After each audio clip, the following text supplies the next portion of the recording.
Good morning, Wonderland. Kelly here. I am chilly.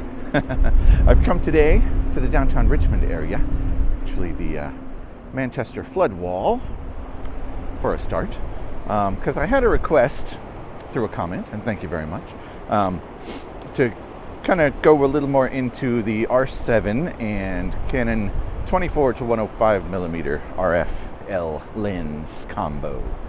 So, thought I'd bring that out here, see if it how it does as kind of a all-in-one solution, more or less. Okay, let's get into it.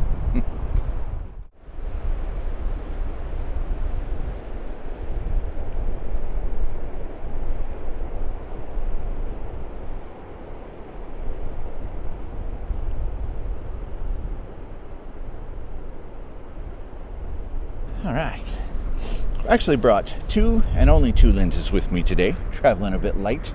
So, as promised, I've got the 24 to 105 millimeter f4L IS USM on the R7. And I've also brought, because I thought it might be of interest to the same demographic, the 70 to 200 millimeter f4L IS USM as well. I had the EF version of this lens and really liked it. This one is smaller. If I take the hood off or reverse it, you can see, because the old one was internal zooming, this one extends. I've got it locked. There you go. So that's full length, but packed down, small, light, tiny, which is very nice. I always found the EF version to be tack sharp, and I usually used it for wildlife and stuff, so I wanted more than f4 or greater anyway. This one, the 24 to 105, I got because I have the 24 to 70 f2.8, and I'll talk about the comparison of those. But that one's big and heavy. This one's a bit smaller, quite a bit lighter, and again, it compresses pretty well. That's full length at 105 and 24. It's pretty small. So I've been finding this. I've been using this quite a lot. I just got back from vacation where the only lens of this range that I took was this one. I was using it on the R5, but still, for the focal length range, I'm usually doing outdoor stuff, landscape, so f4 and above is good for me. But yeah, the size, weight, I've been finding it to be a pretty good do-it-all kind of lens. Obviously not great for long wildlife or ultra-wide. Doesn't do that stuff. But for a walk-around lens, I've been finding this really useful. So that's kind of why I came to Richmond today.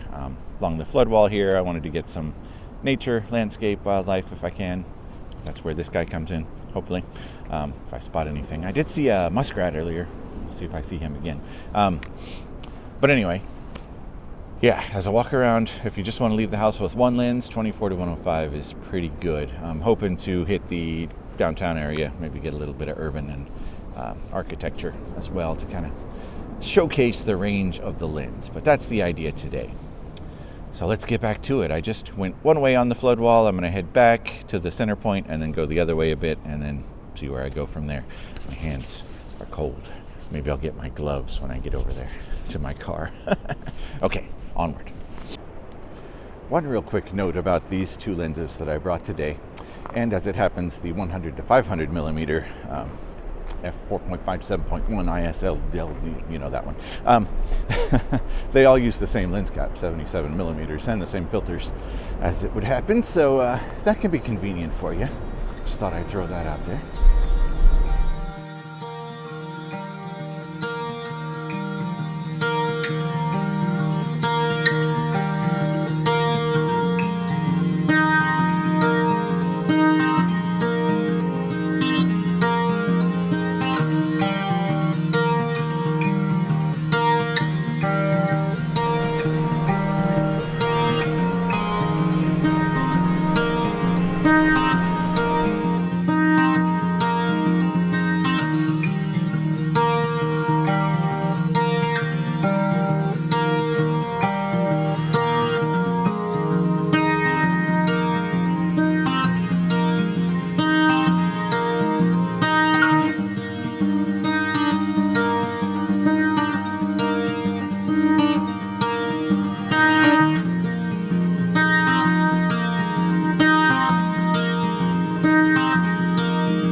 made it back to the car.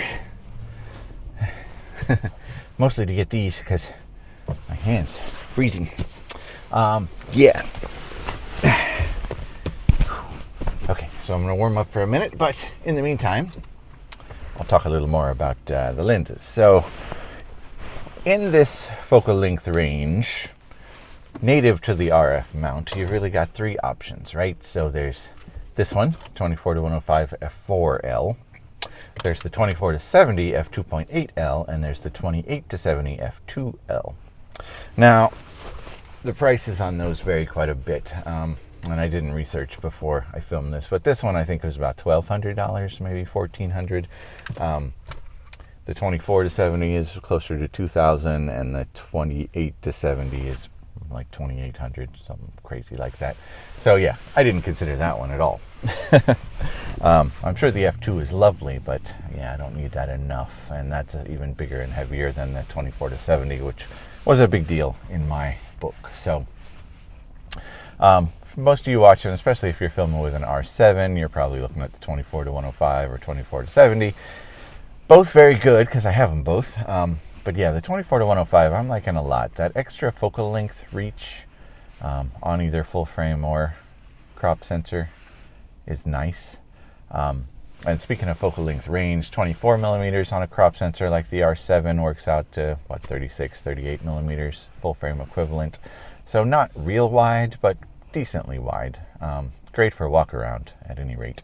And then on the long end, the 105 millimeters becomes more like 180, 175. So yeah, pretty decent reach for all but distant wildlife, you know. And I got some just now with the 105 of a great blue heron. I'll show you those. I think those might come out okay.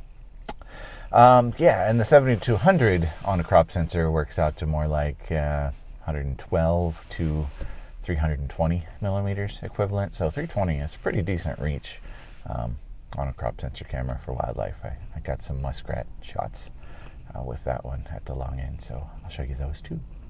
But in terms of image quality, really, if you're talking Canon L glass, you're talking about a good lens.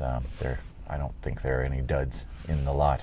They're all sharp, great at all apertures, quick autofocus with the ultrasonic motors, good build quality, weather sealed, all that stuff. So if you're buying L, you're buying a good lens no matter what it is. So the main question is, do you need the wider aperture of an f2.8, or is f4 good enough?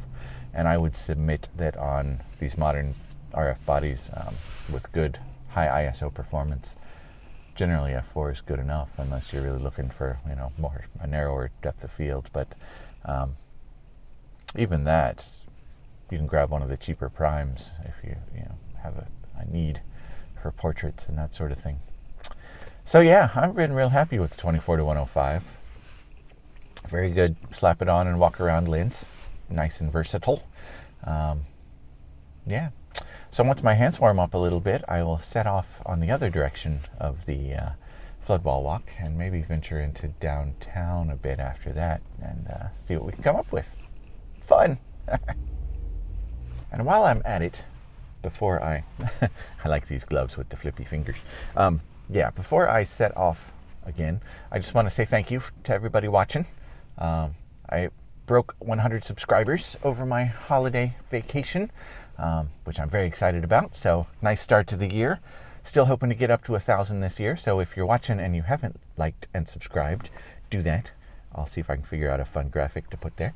But yeah, anybody who has liked and subscribed so far, anybody who's left a comment, thank you very much. This video comes from a comment, basically, so hope that guy's watching. Thank you if you are. Yeah, looking forward to a good year. I'm off to a slow start because of that vacation, but I'm hoping to film and post a bit more this year. If I could get to a weekly schedule, more or less, I would really like to do that. So that's my goal. I'm sure I won't always deliver, but I'll try. Okay, Happy New Year, by the way. For any of my history fans out there, I'm currently walking along the Richmond Slave Trail, which links together a few different sites from when Richmond was an active part of the slave trade, of course, back in the day. Not a proud part of our history, I would say. But the trail links the docks where enslaved persons would arrive at the beginning, and then it goes across a bridge into downtown where there's some slave markets, areas where they were, slave jail, and an African-American church, maybe the first in the region, as a train goes by. But yeah, not great, but fascinating anyway. Hopefully we've learned something from our history. But anyway, talking back about the lenses that we're here to discuss. So the 24 to 105 millimeter, which is what I have strapped on right now, goes to 1.48 feet minimum focus distance. So given that the lens itself is maybe 8 inches long, you're talking about less than a foot from the front of the lens. So that's some decent macro, and it's the same at 24 as it is at 105. So it's winter, so there's not a lot of good macro subjects around here, but see if I can find anything to shoot. Kind of show you the macro capabilities, such as they are.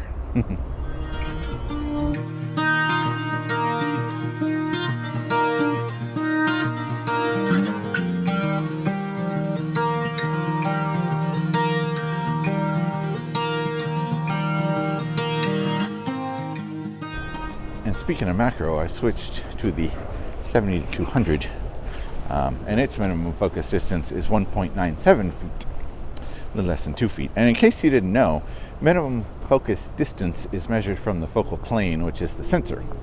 And on the camera, let me flip around here, you've usually got this little symbol. Hopefully you can see this if I pan down properly. Yeah, so here it's not shaded or anything, but this little circle with a line through it, that marks the focal plane of the camera, sensor plane. So if you're getting real technical about things and you want to measure distance, your minimum focus distance for macro, that's where you start.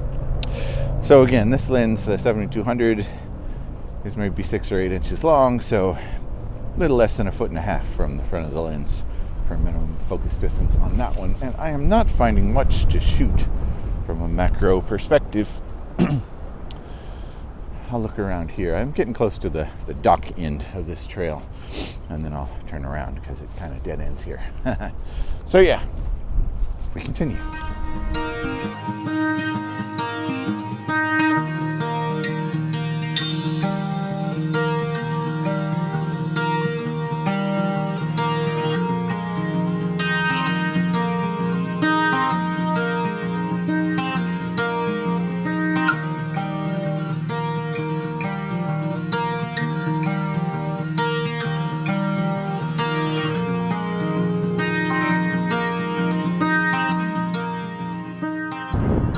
Well, this just got interesting.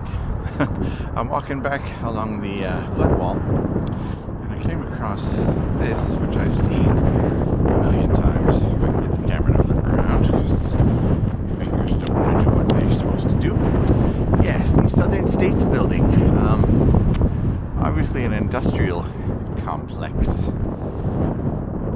No idea of the history, really, or even what they made here.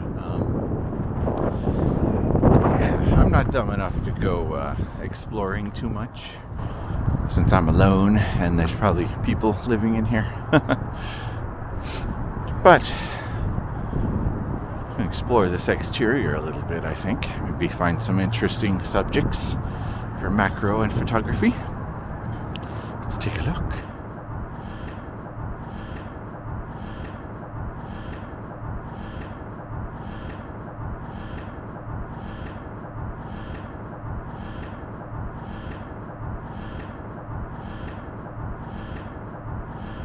Now, I checked out this area before already, so I know this. I think I'm walking on a scale right now for trucks. And this little building here was the control room for that, amongst other things.